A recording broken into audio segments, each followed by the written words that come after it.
In front of me is POCO X8 Pro Max, and today I would like to show you where you can locate all your downloads.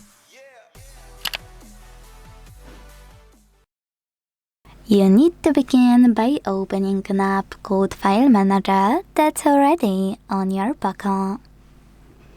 If you never used it before, hit Agree at the bottom right corner and choose Allow. Then Allow All. Now tap on Browse after selecting Consent.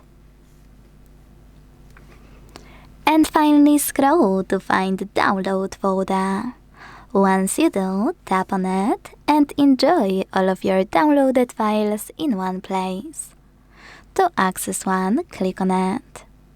To manage it, use all of those options at the bottom, or hold it on the list and use all of those. Thanks so much for watching. If you enjoyed this video, don't forget to leave a like, comment and subscribe. Bye!